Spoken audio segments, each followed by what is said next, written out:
عطا بن یسار نے بیان کیا، ان سے حضرت عبداللہ بن عباس رضی اللہ عنہ نے کہ نبی کریم صلی اللہ علیہ وسلم کے زمانے میں سورج کو گرہن لگا تو آپ صلی اللہ علیہ وسلم نے نماز پڑھی تھی۔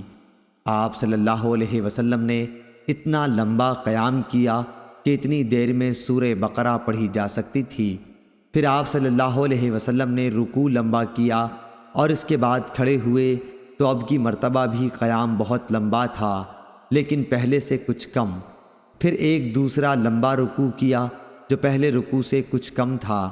پھر آپ صلی اللہ علیہ وسلم سجدے میں گئے، سجدے سے اٹھ کر پھر لمبا قیام کیا لیکن پہلے قیام کے مقابلے میں کم لمبا تھا۔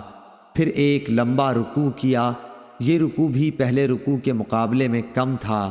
رکوع سے سر اٹھانے کے بعد پھر آپ صلی اللہ علیہ وسلم بہت دیر تک کھڑے رہے اور یہ قیام بھی پہلے سے مختصر تھا۔ پھر چوتھا رکوع کیا، یہ بھی بہت لمبا تھا لیکن پہلے سے کچھ کم۔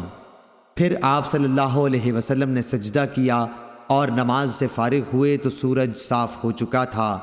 اس کے بعد آپ صلی اللہ علیہ وسلم نے خطبے میں فرمایا کہ سورج اور چاند دونوں اللہ تعالیٰ کی نشانیاں ہیں اور کسی کی موت و زندگی کی وجہ سے ان میں گرہن نہیں لگتا، اس لیے جب تم کو معلوم ہو کہ گرہن لگ گیا ہے تو اللہ تعالیٰ کا ذکر کرو۔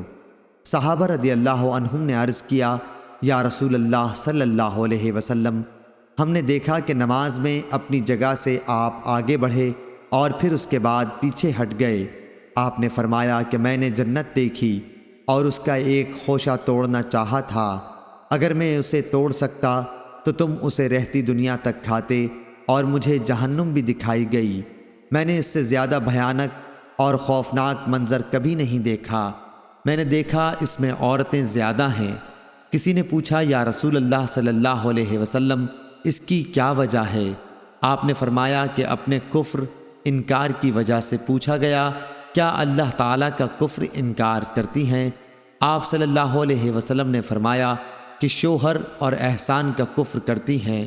زندگی بھر تم کسی عورت کے ساتھ حسن سلوک کرو لیکن کبھی اگر کوئی خلاف مزاج بات آ گئی تو فوراً یہی کہے گی کہ میں نے تم سے کبھی بھلائی نہیں دیکھی۔